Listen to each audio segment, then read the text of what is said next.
Chapter 1 of the Memoirs of Sherlock Holmes. Adventure 1. Silver Blaze. "I'm afraid, Watson, that I shall have to go," said Holmes as we sat down together to our breakfast one morning. "Go? Where to?" "To Dartmoor, to King's Pyland." I was not surprised. Indeed, my only wonder was that he had not already been mixed up in this extraordinary case, which was the one topic of conversation through the length and breadth of England. For a whole day my companion had rambled about the room, with his chin upon his chest and his brows knitted, charging and recharging his pipe with the strongest black tobacco, and absolutely deaf to any of my questions or remarks. Fresh editions of every paper had been sent up by our newsagent, only to be glanced over and tossed down into a corner. Yet, silent as he was, I knew perfectly well what it was over which he was brooding. There was but one problem before the public which could challenge his powers of analysis, and that was the singular disappearance of the favourite for the Wessex Cup, and the tragic murder of its trainer. When, therefore, he suddenly announced his intention of setting out for the scene of the drama, it was only what I had both expected and hoped for. "I should be most happy to go down with you if I should not be in the way," said I. "My dear Watson, you would confer a great favour upon me by coming, and I think that your time will not be misspent, for there are points about this case which promise to make it an absolutely unique one. We have, I think, just time to catch our train at Paddington, and I will go further into the matter upon our journey. You would oblige me by bringing with you your very excellent field-glass." And so it happened that an hour or so later I found myself in the corner of a first-class carriage flying along en route for Exeter, while Sherlock Holmes, with his sharp, eager face, framed in his ear-flapped travelling cap, dipped rapidly into the bundle of fresh papers which he had procured at Paddington. We had left Reading far behind us before he thrust the last one of them under the seat, and offered me his cigar-case. "We're going well," said he, looking out the window and glancing at his watch. "Our rate at present is 53½ miles an hour." "I've not observed the quarter-mile posts," said I. "Nor have I, but the telegraph posts upon this line are 60 yards apart, and the calculation is a simple one. I presume that you've looked into this matter of the murder of John Straker and the disappearance of Silver Blaze." "I have seen what the Telegraph and the Chronicle have to say. It is one of those cases where the art of the reasoner should be used rather for the sifting of details than for the acquiring of fresh evidence. The tragedy has been so uncommon, so complete, and of such personal importance to so many people, that we're suffering from a plethora of surmise, conjecture, and hypothesis. The difficulty is to detach the framework of fact, of absolute, undeniable fact, from the embellishments of theorists and reporters. Then, having established ourselves upon this sound basis, it is our duty to see what inferences may be drawn and what are the special points upon which the whole mystery turns. On Tuesday evening I received telegrams from both Colonel Ross, the owner of the horse, and from Inspector Gregory, who is looking after the case, inviting my cooperation." "Tuesday evening!" I exclaimed. "And this is Thursday morning. Why didn't you go down yesterday?" "Because I made a blunder, my dear Watson, which is, I'm afraid, a more common occurrence than any one would think who only knew me through your memoirs. The fact is that I could not believe it possible that the most remarkable horse in England could long remain concealed, especially in so sparsely inhabited a place as the north of Dartmoor. From hour to hour yesterday I expected to hear that he had been found, and that his abductor was the murderer of John Straker. When, however, another morning had come, and I found that, beyond the arrest of young Fitzroy Simpson, nothing had been done, I felt that it was time for me to take action. Yet, in some ways, I feel that yesterday has not been wasted." "You have formed a theory, then?" "At least I've got a grip of the essential facts of the case. I shall enumerate them to you, for nothing clears up a case so much as stating it to another person, and I can hardly expect your cooperation if I do not show you the position from which we start." I lay back against the cushions, puffing at my cigar, while Holmes, leaning forward with his long, thin forefinger checking off the points upon the palm of his left hand, gave me a sketch of the events which had led to our journey. "Silver Blaze," said he, "is from the Somomy stock, and holds as brilliant a record as his famous ancestor. He is now in his 5th year, and has brought in turn each of the prizes of the turf to Colonel Ross, his fortunate owner. Up to the time of the catastrophe he was the first favourite for the Wessex Cup, the betting being 3-1 on him. He's always, however, been a prime favourite with the racing public, and has never yet disappointed them, so that, even at those odds, enormous sums of money have been laid upon him. It is obvious, therefore, that there were many people who had the strongest interest in preventing Silver Blaze from being there at the fall of the flag next Tuesday. The fact was, of course, appreciated at King's Pyland, where the Colonel's training stable is situated. Every precaution was taken to guard the favourite. The trainer, John Straker, is a retired jockey who rode in Colonel Ross's colours before he became too heavy for the weighing chair. He has served the Colonel for 5 years as jockey, and for 7 as trainer, and has always shown himself to be a zealous and honest servant. Under him were 3 lads, for the establishment was a small one, containing only 4 horses in all. One of these lads sat up each night in the stable, while the others slept in the loft. All 3 bore excellent characters. John Straker, who was a married man, lived in a small villa about 200 yards from the stables. He has no children, keeps 1 maidservant, and is comfortably off. The country round is very lonely, but about half a mile to the north there is a small cluster of villas which have been built by a Tavistock contractor for the use of invalids and others who may wish to enjoy the pure Dartmoor air. Tavistock itself lies 2 miles to the west, while across the moor, also about 2 miles distant, is the larger training establishment of Mapleton, which belongs to Lord Backwater, and is managed by Silas Brown. In every other direction, the moor is a complete wilderness, inhabited only by a few roaming gipsies. Such was the general situation last Monday night when the catastrophe occurred. On that evening the horses had been exercised and watered as usual, and the stables were locked up at 9 o'clock. 2 of the lads walked up to the trainer's house, where they had supper in the kitchen, while the third, Ned Hunter, remained on guard. At a few minutes after 9, the maid Edith Baxter carried down to the stables his supper, which consisted of a dish of curried mutton. She took no liquid, as there was a water tap in the stables, and it was the rule that the lad on duty should drink nothing else. The maid carried a lantern with her, as it was very dark, and the path ran across the open moor. Edith Baxter was within 30 yards of the stables, when a man appeared out of the darkness and called to her to stop. As he stepped into the circle of yellow light thrown by the lantern, she saw that he was a person of gentlemanly bearing, dressed in a grey suit of tweeds, with a cloth cap. He wore gaiters, and carried a heavy stick with a knob to it. She was most impressed, however, by the extreme pallor of his face, and by the nervousness of his manner. His age, she thought, would be rather over 30 than under it. "Can you tell me where I am?" he asked. "I had almost made up my mind to sleep on the moor when I saw the light of your lantern." "You are close to the King's Pyland training stables," said she. "Oh, indeed, what a stroke of luck!" he cried. "I understand that a stable boy sleeps there alone every night. Perhaps that is his supper which you are carrying to him. Now, I am sure that you would not be too proud to earn the price of a new dress, would you?" He took a piece of white paper, folded up, out of his waistcoat pocket. "See that the boy has this tonight, and you shall have the prettiest frock that money can buy." She was frightened by the earnestness of his manner, and ran past him to the window through which she was accustomed to hand the meals. It was already opened, and Hunter was seated at the small table inside. She had begun to tell him of what had happened, when the stranger came up again. "Good evening," said he, looking through the window. "I wanted to have a word with you." The girl has sworn that as he spoke she noticed the corner of the little paper packet protruding from his closed hand. "What business have you here?" asked the lad. "It's business that may put something into your pocket," said the other. "You've 2 horses in for the Wessex Cup, Silver Blaze and Bayard. Let me have the straight tip, and you won't be a loser. It is a fact that at the weights Bayard could give the other 100 yards in 5 furlongs, and that the stable have put their money on him."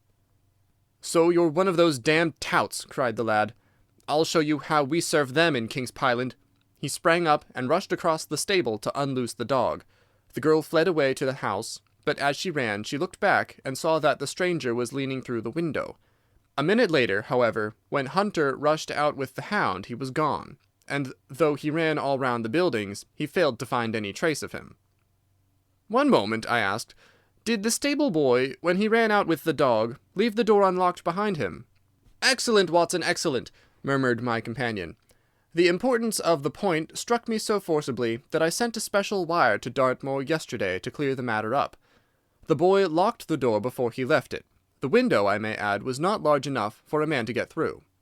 Hunter waited until his fellow grooms had returned, when he sent a message to the trainer and told him what had occurred.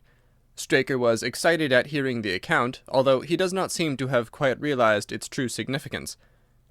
It left him, however, vaguely uneasy, and Mrs. Straker, waking at 1 in the morning, found that he was dressing.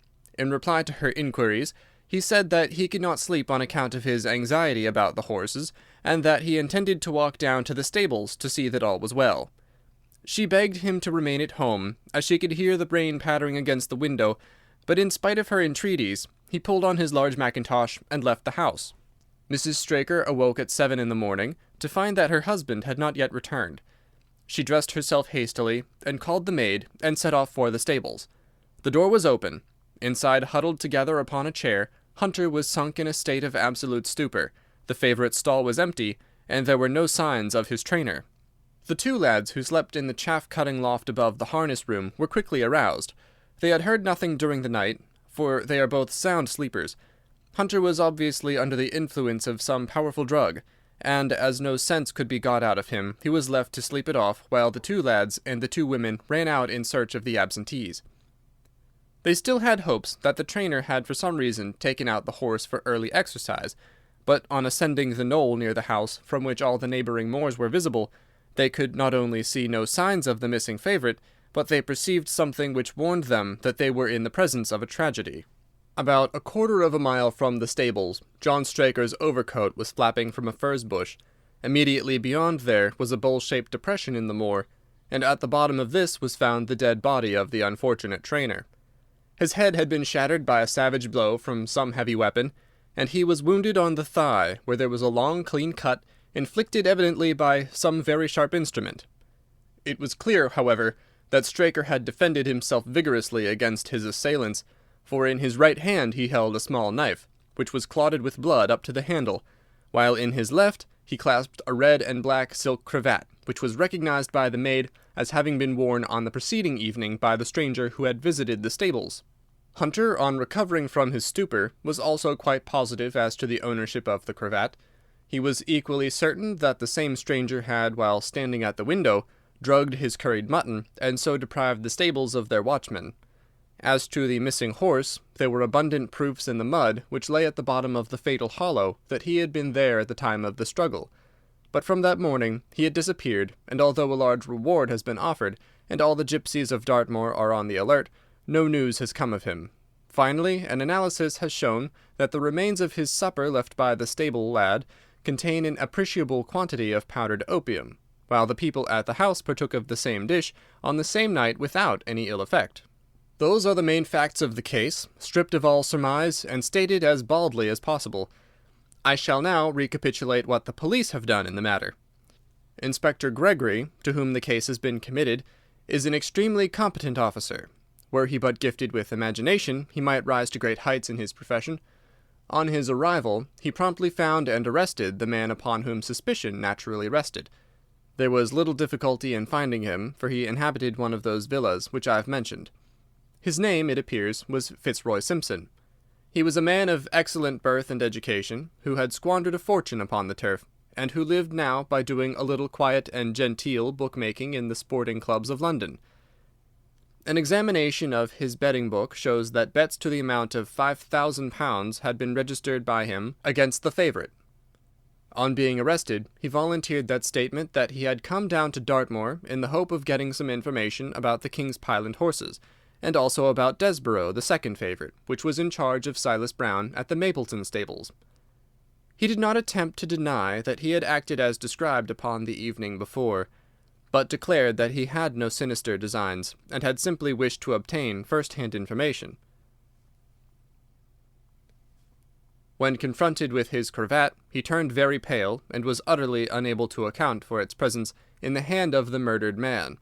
His wet clothing showed that he had been out in the storm of the night before, and his stick, which was a Penang lawyer weighted with lead, was just such a weapon as might, by repeated blows, have inflicted the terrible injuries to which the trainer had succumbed. On the other hand, there was no wound upon his person, while the state of Straker's knife would show that one at least of his assailants must bear his mark upon him. There you have it all in a nutshell, Watson, and if you can give me any light, I shall be infinitely obliged to you." I had listened with the greatest interest to the statement which Holmes, with characteristic clearness, had laid before me. Though most of the facts were familiar to me, I had not sufficiently appreciated their relative importance, nor their connection to each other. "Is it not possible," I suggested, "that the incised wound upon Straker may have been caused by his own knife in the convulsive struggles which follow any brain injury?" "It is more than possible, it is probable," said Holmes. "In that case, one of the main points in favor of the accused disappears." "And yet," said I, "even now I fail to understand what the theory of the police can be." "I'm afraid that whatever theory we state has very grave objections to it," returned my companion. "The police imagine, I take it, that this Fitzroy Simpson, having drugged the lad, and having in some way obtained a duplicate key, opened the stable door and took out the horse, with the intention, apparently, of kidnapping him altogether. His bridle is missing, so that Simpson must have put this on. Then, having left the door open behind him, he was leading the horse away over the moor, when he was either met or overtaken by the trainer. A row naturally ensued. Simpson beat out the trainer's brains with his heavy stick without receiving any injury from the small knife, which Straker used in self-defense, and then the thief either led the horse on to some secret hiding-place, or else it may have bolted during the struggle, and be now wandering out on the moors. That is the case as it appears to the police, and improbable as it is, all other explanations are more improbable still. However, I shall very quickly test the matter when I am once upon the spot, and until then I cannot really see how we can get much further than our present position." It was evening before we reached the little town of Tavistock, which lies, like the boss of a shield, in the middle of a huge circle of Dartmoor. Two gentlemen were awaiting us in the station, the one a tall, fair man with lion-like hair and beard and curiously penetrating light blue eyes. The other a small, alert person, very neat and dapper, in a frock coat and gaiters, with trim little side whiskers and an eyeglass. The latter was Colonel Ross, the well-known sportsman. The other, Inspector Gregory, a man who was rapidly making his name in the English detective service. "I'm delighted that you have come down, Mr. Holmes," said the Colonel. "The inspector here has done all that could possibly be suggested, but I wish to leave no stone unturned in trying to avenge poor Straker and in recovering my horse." "Have there been any fresh developments?" asked Holmes. "I'm sorry to say that we have made very little progress," said the inspector. "We have an open carriage outside, and as you would no doubt like to see the place before the light fails, we might talk it over as we drive." A minute later we were all seated in a comfortable landau, and were rattling through the quaint old Devonshire city. Inspector Gregory was full of his case, and poured out a stream of remarks, while Holmes threw in an occasional question or interjection. Colonel Ross leaned back with his arms folded and his hat tilted over his eyes, while I listened with interest to the dialogue of the two detectives. Gregory was formulating his theory, which was almost exactly what Holmes had foretold in the train. "The net is drawn pretty close round Fitzroy Simpson," he remarked, "and I believe myself that he is our man. At the same time I recognize that the evidence is purely circumstantial, and that some new development may upset it." "How about Straker's knife?" "We have quite come to the conclusion that he wounded himself in his fall. My friend Dr. Watson made that suggestion to me as we came down. If so, it would tell against this man Simpson." "Undoubtedly. He has neither a knife nor any sign of a wound. The evidence against him is certainly very strong. He had a great interest in the disappearance of the favourite. He lies under suspicion of having poisoned the stable-boy. He was undoubtedly out in the storm. He was armed with a heavy stick, and his cravat was found in the dead man's hand. I really think we have enough to go before a jury." Holmes shook his head. "A clever counsel would tear it all to rags," said he. "Why should he take the horse out of the stable? If he wished to injure it, why could he not do it there? Has a duplicate key been found in his possession? What chemist sold him the powdered opium? Above all, where could he, a stranger to the district, hide a horse, and such a horse as this? What is his own explanation as to the paper which he wished the maid to give to the stable-boy?" "He says that it was a 10-pound note. One was found in his purse. But your other difficulties are not so formidable as they seem. He is not a stranger to the district. He is twice lodged at Tavistock in the summer. The opium was probably brought from London. The key, having served its purpose, would be hurled away. The horse may be at the bottom of one of the pits or old mines upon the moor." "What does he say about the cravat?" "He acknowledges that it is his, and declares that he had lost it, but a new element has been introduced into the case, which may account for his leading the horse from the stable." Holmes pricked up his ears. "We have found traces which show that a party of gypsies encamped on Monday night within a mile of the spot where the murder took place. On Tuesday they were gone. Now, presuming that there was some understanding between Simpson and the gypsies, might he not have been leading the horse to them when he was overtaken, and may they not have him now?" "It is certainly possible." "The moor is being scoured for these gypsies. I've also examined every stable and outhouse in Tavistock, and for a radius of 10 miles. There is another training stable quite close, I understand?" "Yes, and that is a factor which we must certainly not neglect. As Desborough, their horse, was second in the betting, they had an interest in the disappearance of the favourite. Silas Brown, the trainer, is known to have had large bets upon the event, and he was no friend to poor Straker. We have, however, examined the stables, and there is nothing to connect him with the affair."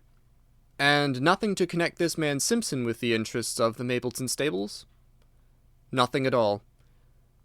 Holmes leaned back in the carriage, and the conversation ceased.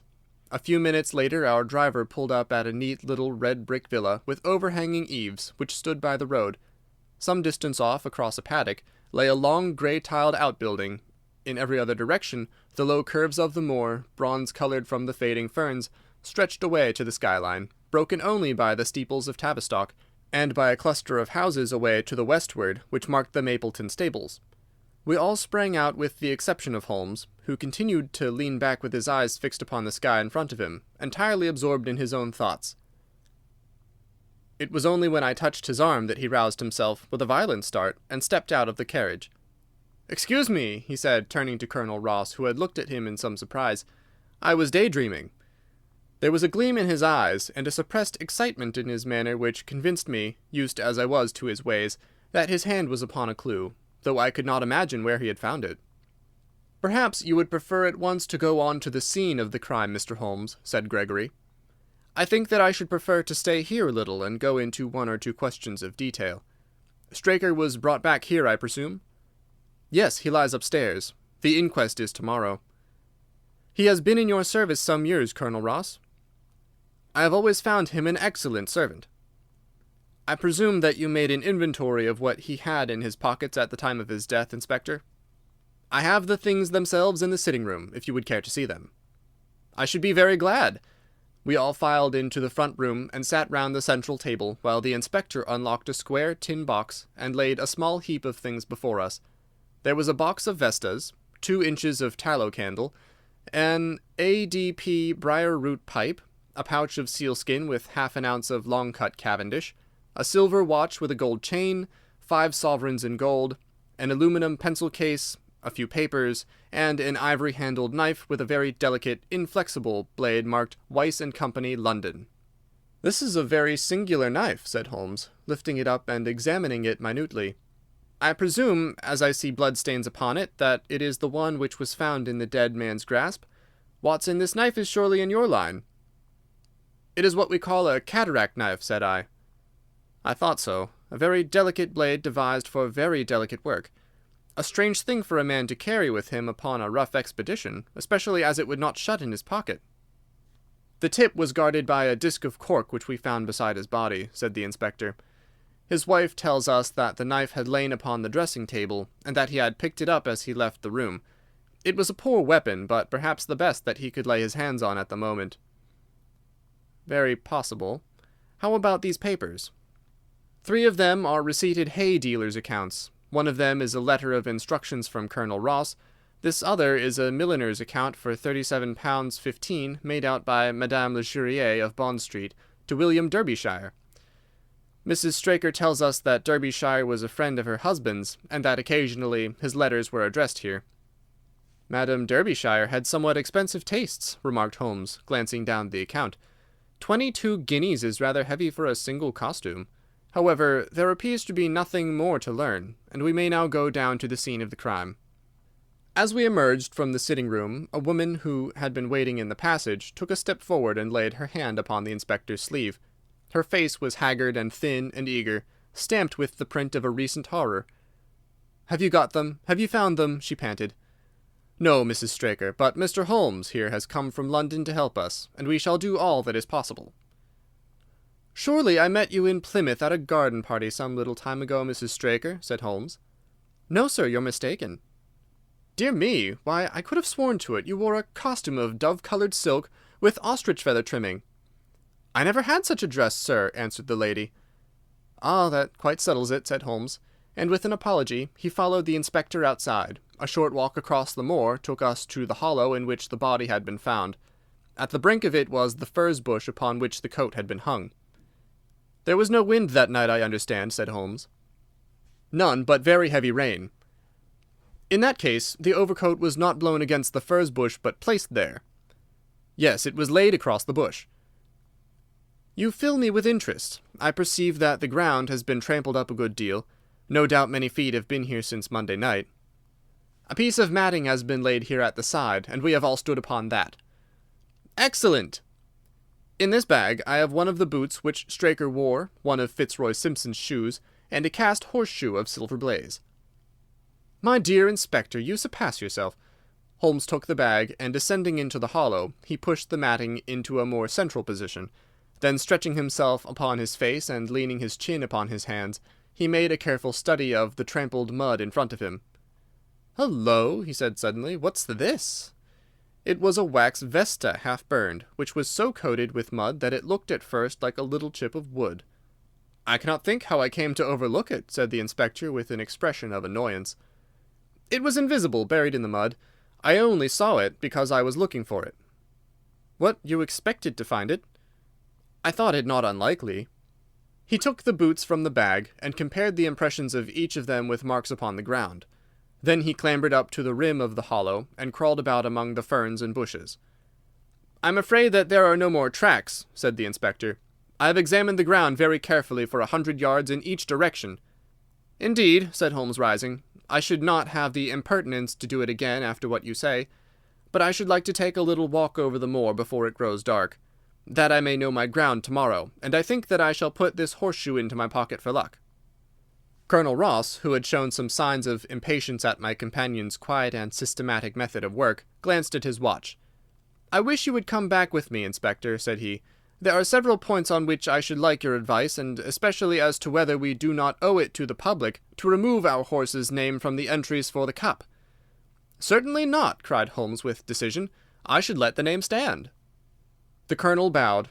"I am very glad to have had your opinion, sir," said he. "You will find us at poor Straker's house when you have finished your walk, and we can drive together into Tavistock." He turned back with the inspector, while Holmes and I walked slowly across the moor. The sun was beginning to sink behind the stables of Mapleton, and the long, sloping plain in front of us was tinged with gold, deepening into rich, ruddy browns where the faded ferns and brambles caught the evening light. But the glories of the landscape were all wasted upon my companion, who was sunk in the deepest thought. "It's this way, Watson," said he at last. "We may leave the question of who killed John Straker for the instant, and confine ourselves to finding out what has become of the horse. Now, supposing that he broke away during or after the tragedy, where could he have gone to? The horse is a very gregarious creature. If left to himself, his instincts would have been either to return to King's Pyland or go over to Mapleton. Why should he run wild upon the moor? He would surely have been seen by now. And why should gypsies kidnap him? These people always clear out when they hear of trouble, for they do not wish to be pestered by the police. They could not hope to sell such a horse. They would run a great risk and gain nothing by taking him. Surely that is clear. Where is he, then? I have already said that he must have gone to King's Pyland or to Mapleton. He is not at King's Pyland, therefore he is at Mapleton. Let us take that as a working hypothesis, and see what it leads us to. This part of the moor, as the inspector remarked, is very hard and dry, but it falls away towards Mapleton, and you can see from here that there is a long hollow over yonder, which must have been very wet on Monday night. If our supposition is correct, then the horse must have crossed that, and there is the point where we should look for his tracks." We had been walking briskly during this conversation, and a few more minutes brought us to the hollow in question.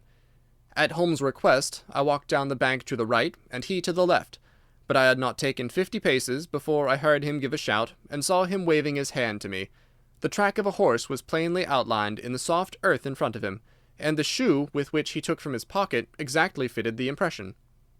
"See the value of imagination," said Holmes. "It is the one quality which Gregory lacks. We imagined what might have happened, acted upon the supposition, and find ourselves justified. Let us proceed." We crossed the marshy bottom and passed over a quarter of a mile of dry, hard turf. Again the ground sloped, and again we came on the tracks. Then we lost them for half a mile, but only to pick them up once more quite close to Mapleton. It was Holmes who saw them first, and he stood pointing with a look of triumph upon his face. A man's track was visible beside the horse's. "The horse was alone before," I cried. "Quite so. It was alone before. Hullo, what is this?" The double track turned sharp off and took the direction of King's Pyland. Holmes whistled, and we both followed along after it. His eyes were on the trail, but I happened to look a little to one side, and saw to my surprise the same tracks coming back again in the opposite direction. "One for you, Watson," said Holmes when I pointed it out. "You have saved us a long walk, which would have brought us back on our own traces. Let us follow the return track." We had not to go far. It ended at the paving of asphalt which led up to the gates of the Mapleton stables. As we approached, a groom ran out from them. "We don't want any loiterers about here," said he. "I only wish to ask a question," said Holmes, with his finger and thumb in his waistcoat pocket.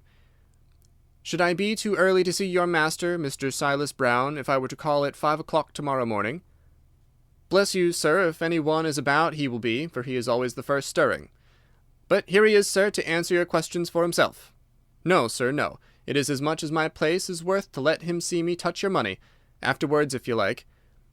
As Sherlock Holmes replaced the half-crown which he had drawn from his pocket, a fierce-looking elderly man strode out from the gate with a hunting-crop swinging in his hand. "What's this, Dawson?" he cried. "No gossiping. Go about your business. And you, what the devil do you want here?" "10 minutes' talk with you, my good sir," said Holmes in the sweetest of voices. "I've no time to talk to every gadabout. We want no stranger here. Be off, or you may find a dog at your heels." Holmes leaned forward and whispered something into the trainer's ear. He started violently and flushed to the temples. "It's a lie!" he shouted. "An infernal lie!" "Very good. Shall we argue about it here in public, or talk it over in your parlour?" "Oh, come in if you wish to." Holmes smiled. "I shall not keep you more than a few minutes, Watson," said he. "Now, Mr. Brown, I am quite at your disposal." It was 20 minutes, and the reds had all faded into greys before Holmes and the trainer reappeared. Never have I seen such a change as had been brought about in Silas Brown in that short time. His face was ashy pale, beads of perspiration shone upon his brow, and his hands shook like the hunting-crop wagged like a branch in the wind. His bullying, overbearing manner was all gone, too, and he cringed along at my companion's side like a dog with its master. "Your instructions will be done. It shall all be done," said he. "There must be no mistake," said Holmes, looking round at him. The other winced as he read the menace in his eyes. "Oh, no, there shall be no mistake. It shall be there. Should I change it first or not?" Holmes thought a little, and then burst out laughing. "No, don't," said he. "I shall write to you about it. No tricks now, or, 'Oh, you can trust me, you can trust me.'" "Yes, I think I can. Well, you shall hear from me tomorrow." He turned upon his heel, disregarding the trembling hand which the other held out to him, and we set off for King's Pyland. "A more perfect compound of the bully, coward, and sneak than Master Silas Brown I have seldom met with," remarked Holmes as we trudged along together. "He has the horse, then?" He tried to bluster out of it, but I described to him so exactly what his actions had been upon that morning that he is convinced that I was watching him. Of course you observed the peculiarly square toes in the impressions, and that his own boots exactly corresponded to them. Again, of course, no subordinate would have dared to do such a thing. I described to him how, when according to his custom he was the first down, he perceived a strange horse wandering over the moor. How he went out to it, and his astonishment at recognizing, from the white forehead which has given the favourite its name, that chance had put in his power the only horse which could beat the one upon which he had put his money. Then I described how his first impulse had been to lead him back to King's Pyland, and how the devil had shown him how he could hide the horse until the race was over, and how he had led it back and concealed it at Mapleton. When I told him every detail, he gave it up and thought only of saving his own skin. "But his stables had been searched." Oh, an old horse-faker like him has many a dodge. But are you not afraid to leave the horse in his power now, since he has every interest in injuring it? My dear fellow, he will guard it as the apple of his eye. He knows that his only hope of mercy is to produce it safe. Colonel Ross did not impress me as a man who would be likely to show much mercy in any case. The matter does not rest with Colonel Ross. I follow my own methods, and tell as much or as little as I choose. That is the advantage of being unofficial. I don't know whether you observed it, Watson, but the Colonel's manner has been just a trifle cavalier to me. I am inclined now to have a little amusement at his expense. Say nothing to him about the horse. Certainly not without your permission. And of course, this is all quite a minor point compared to the question of who killed John Straker. And you will devote yourself to that? On the contrary, we both go back to London by the night train. I was thunderstruck by my friend's words. We had only been a few hours in Devonshire, and that he should give up an investigation which he had begun so brilliantly was quite incomprehensible to me. Not a word more could I draw from him until we were back at the trainer's house. The Colonel and the inspector were awaiting us in the parlour. "My friend and I returned to town by the night express," said Holmes. "We have had a charming little breath of your beautiful Dartmoor air." The inspector opened his eyes, and the Colonel's lip curled in a sneer. "So you despair of arresting the murderer of poor Straker?" said he. Holmes shrugged his shoulders. "There are certainly grave difficulties in the way," said he. "I have every hope, however, that your horse will start upon Tuesday, and I beg that you will have your jockey in readiness. Might I ask for a photograph of Mr. John Straker?" The inspector took one from an envelope and handed it to him. "My dear Gregory, you anticipate all my wants. If I might ask you to wait here for an instant, I have a question which I should like to put to the maid." "I must say that I am rather disappointed in our London consultant," said Colonel Ross, bluntly, as my friend left the room. "I do not see that we are any further than when he came." "At least you have his assurance that your horse will run," said I. "Yes, I have his assurance," said the Colonel, with a shrug of his shoulders. "I should prefer to have the horse." I was about to make some reply in defence of my friend when he entered the room again. "Now, gentlemen," said he, "I am quite ready for Tavistock." As we stepped into the carriage, one of the stable lads held the door open for us. A sudden idea seemed to occur to Holmes, for he leaned forward and touched the lad upon the sleeve. "You have a few sheep in the paddock," he said. "Who attends to them?" "I do, sir." "Have you noticed anything amiss with them of late?" "Well, sir, not of much account, but 3 of them have gone lame, sir." I could see that Holmes was extremely pleased, for he chuckled and rubbed his hands together. "A long shot, Watson, a very long shot," said he, pinching my arm. "Gregory, let me recommend to your attention this singular epidemic among the sheep. Drive on, coachman." Colonel Ross still wore an expression which showed the poor opinion which he had formed of my companion's ability, but I saw by the inspector's face that his attention had been keenly aroused. "You consider that to be important?" he asked. "Exceedingly so. Is there any point to which you would wish to draw my attention?" "To the curious incident of the dog in the night time." "The dog did nothing in the night time." "That was the curious incident," remarked Sherlock Holmes. 4 days later, Holmes and I were again in the train, bound for Winchester to see the race for the Wessex Cup. Colonel Ross met us by appointment outside the station, and we drove in his drag to the course beyond the town. His face was grave, and his manner was cold in the extreme. "I have seen nothing of my horse," said he. "I suppose that you would know him when you saw him?" asked Holmes. The Colonel was very angry. "I have been on the turf for 20 years, and never was asked such a question as that before," said he. "A child would know Silver Blaze, with his white forehead and his mottled off foreleg." "How is the betting?" "Well, that is the curious part of it. You could have got 15 to 1 yesterday, but the price has become shorter and shorter until you can hardly get 3 to 1 now." "Hum," said Holmes. "Somebody knows something, that is clear." As the drag drew up in the enclosure near the grandstand, I glanced at the card to see the entries. Wessex Plate, it ran, 50 sovs, each H-foot, with 1,000 sovs added for 4 and 5-year-olds. Second, £300. Third, £200. New course, 1 mile and 5 furlongs. Mr. Heath Newton's The Negro, red cap, cinnamon jacket. Colonel Wardlaw's Pugilist, pink cap, blue and black jacket. Lord Backwater's Desborough, yellow cap and sleeves. Colonel Ross's Silver Blaze, black cap, red jacket. Duke of Balmoral's Iris, yellow and black stripes. Lord Singleford's Rasper, purple cap, black sleeves. "We scratched our other one, and put all hopes on your word," said the Colonel. "Why, what is that, Silver Blaze favourite?" 5-4 against Silver Blaze, roared the ring. 5-4 against Silver Blaze. 5-15 against Desborough. 5-4 on the field. "There are the numbers up," I cried. "There are all 6 there." "All 6 there? Then my horse is running," cried the Colonel in great agitation. "But I don't see him. My colours have not passed." "Only 5 have passed. This must be he." As I spoke, a powerful bay horse swept out from the weighing enclosure and cantered past us, bearing on its back the well-known black and red of the Colonel. "That's not my horse," cried the owner. "That beast has not a white hair upon its body. What is this that you have done, Mr. Holmes?" "Well, well, let us see how he gets on," said my friend, imperturbably. For a few minutes he gazed through my field-glass. "Capital! An excellent start!" he cried suddenly.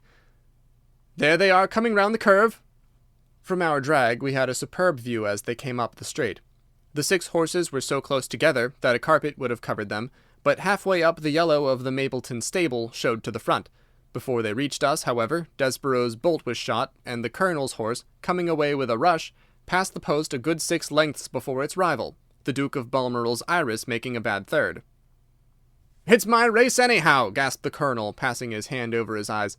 "I confess that I can make neither head nor tail of it. Don't you think that you have kept up your mystery long enough, Mr. Holmes?"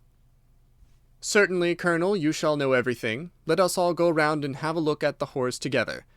Here he is," he continued, as we made our way into the weighing enclosure, where only owners and their friends find admittance. "You have only to wash his face and his leg in spirits of wine, and you will find that he is the same old Silver Blaze as ever." "You take my breath away." "I found him in the hands of a faker, and took the liberty of running him just as he was sent over."